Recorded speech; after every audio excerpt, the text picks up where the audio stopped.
Hey guys, it's ThatOneFurry here, and I have something to say. Today's topic is about Cupcakke, Azealia Banks, and call-out culture.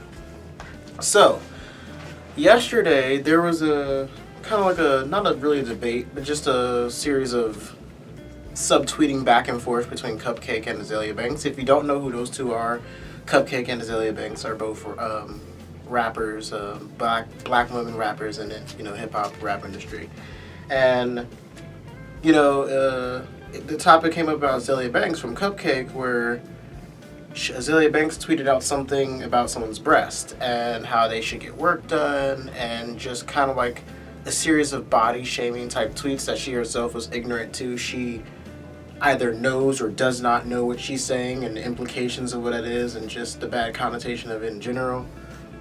And Cupcakke was just, I don't know how someone thought that they were talking about her, but one of her fans tweeted at her, have you seen what Azealia Banks was saying? I think she's talking about you.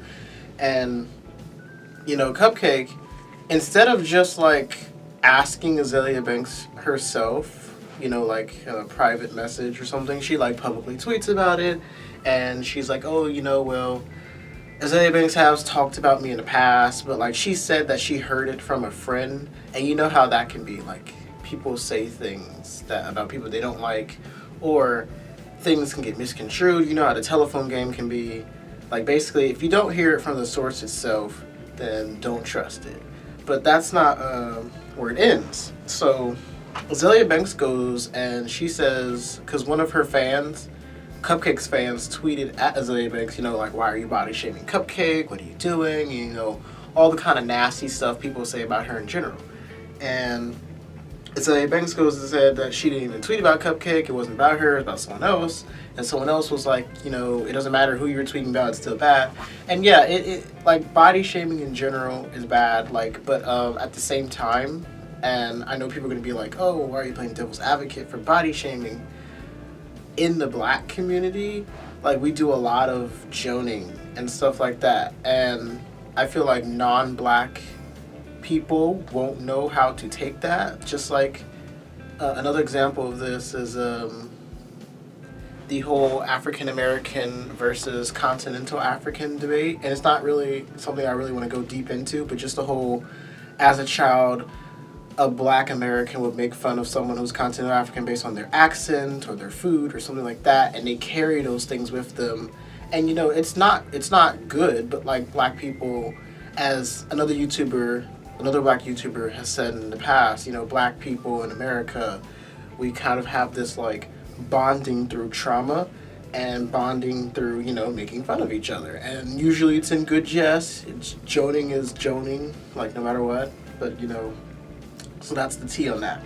And, Azealia Banks said that I wasn't talking about Cupcakke, and then Cupcakke goes ahead next, and she's like, this is like after Azealia Banks tweeted, and she posts like a Instagram screenshot conversation of them, and Azealia Banks is saying some out-of-pocket stuff, in which she should apologize for.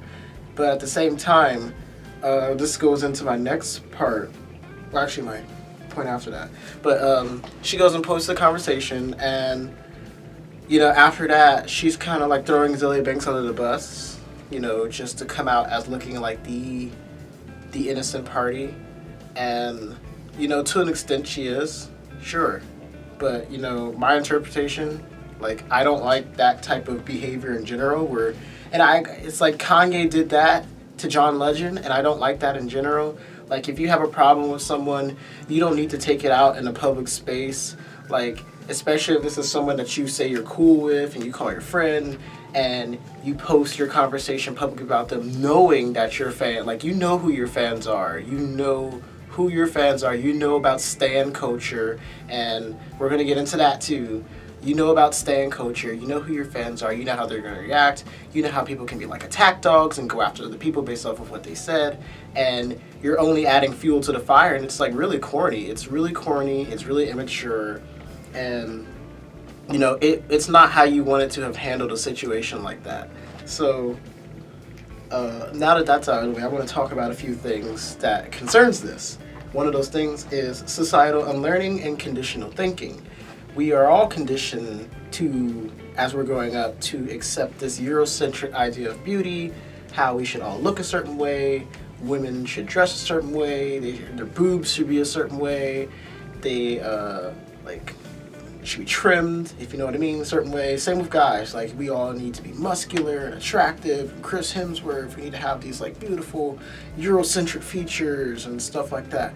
And after so many years of like being conditioned to think this way, you're going to accept it as a fact. So like I'm not excusing anything that Azealia Banks has said in terms of the body shaming thing, but I can see why she believes that she's right about these things, that she's been conditioned to think this way. You know, we're all connected to the Matrix, and you know, we're all conditioned to think a certain way based on how our society is set up, and even as society changes, certain things don't. And one of those things is definitely body image. We are coming into a time where things are rapidly changing. You know, red states are turning blue. You know, it's more acceptable to be yourself. But there are some things below the surface that we either don't talk about enough, or we refuse to unlearn. And that is another thing I want to talk about, the refusal to unlearn these conditioned thoughts. So, you know, people brought it up to her, especially about her words, because like when people were coming after Azealia Banks, you know, she's saying that she wasn't talking about Cupcakke at first, and that these people are acting retarded, and it's like, that's another thing. Certain words, like you don't use them anymore because of the connotations and just the historical meanings behind those words. So with retarded, it's usually meant someone's mentally disabled, but like, you don't use that because it's used more as a slur, just like transvestite used to refer to as someone who was a crossdresser, but nowadays we would just say crossdresser or drag queen. And I think transvestite was also meant to be a catch-all for like actual trans people too, but now we just call trans people or transgender people, or however they prefer to self-identify. But like, even with that, there was the refusal to unlearn that. You know, she was like, I'm not gonna kneel down for you guys anymore. If you don't like it, you know, fuck you, basically. But no, okay, that's not what she said. She basically said she's not gonna kneel down for that. I don't know what she said after that. Let me not paraphrase, because that's not what the point of this is. I'm not trying to paraphrase what she said. I'm just trying to say that what she said was problematic, and the refusal to unlearn that problematic is because you are comfortable in that that conditioned thinking. You know, it takes a willingness to unlearn, and it's also a barrier. And some people are not trying to break that barrier because they're too comfortable in these thoughts. And this extends not only to problematic words, but problematic ideologies. That goes back to my earlier video about the harmful ideologies. But yeah, so with the whole body shaming cosmetic surgery thing, you know, Azealia Banks herself has had cosmetic surgery. You know, I think she had a breast enlargement. So in her mind, she has like this kind of view that everyone should look a certain way, and she views herself sort of as a blueprint of that. And there's a problem in itself of that thinking. You know, it's kind of like a narcissistic viewpoint of everyone should look like me. It's okay to be feeling yourself. Like, it's awesome to be self-confident, but don't project certain things onto other people who are perfectly comfortable in their other bodies, because that's just pretty shitty. But you know, I just wanted to touch bases on that real quick. And you know, my next part I want to touch bases on is the immaturity on both parties. You know, Azealia Banks could have handled this a lot better. She didn't need to say the words that she said on Instagram. At the same time, Cupcakke did not need to publicly post that screenshot of that conversation. Like, I really have a problem with her doing that, because it's like, you know, if you can't be a grown person and handle your business in private, where you have to put everything in the public space that you have, knowing, like, I'm not going to pretend Cupcakke is ignorant.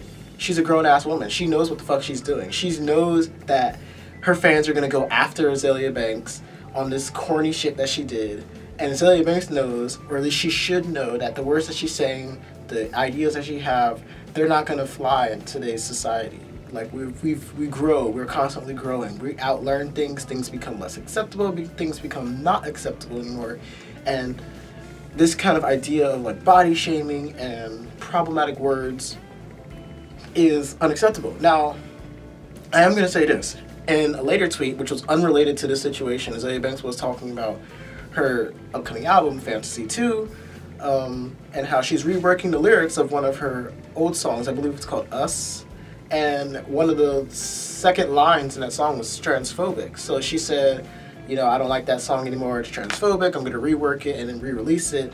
And she said the reason that she feels this way now is because one of her close friends had came out and transitioned, and that prompted her to think differently and to unlearn these things. So, we all come into a different way of thinking in a different way, especially with people concerning the LGBT community. It's like you never know what's going to happen to you until someone, your family comes out and then it tests your resolve to see, are you going to be supportive of this person, or are you going to prove that person's initial thoughts right about the world just being this evil, cruel place that's judgmental and unaccepting and stuff like that.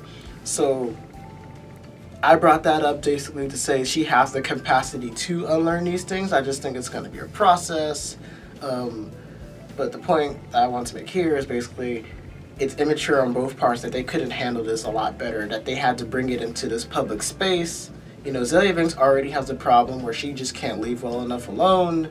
She has to respond to everyone on social media who's talking about her, and it's like, girl, just do you. Let these haters, let these losers who don't even have careers talk. Like, who cares? You already have a career. You are already established artist.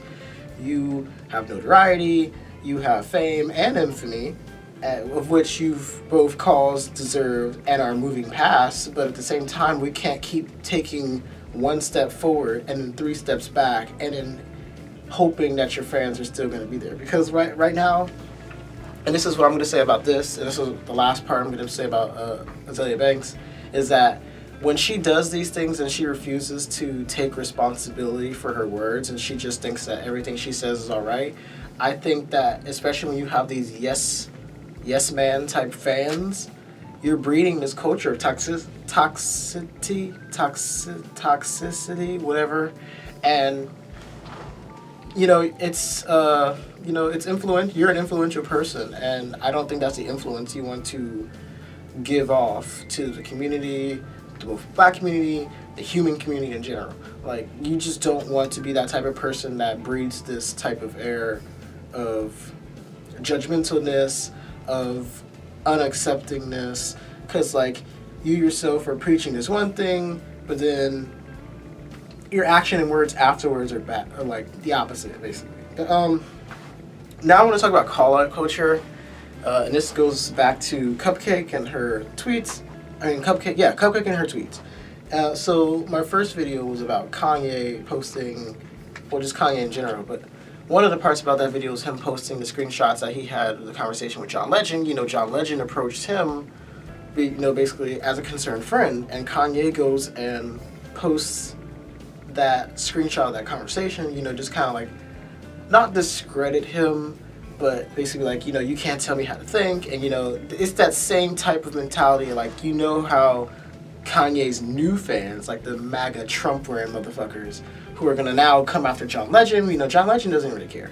I don't believe that he really cares, because he gets people like that on the daily because of how he is, his own activism. So you're going to get people, these conservative and bigoted people coming after him on the daily, but you're adding fuel to that fire by posting that, by acting this certain way. And I'm not even going to pretend like this shit probably is a promo for something, but in general it's pretty shitty.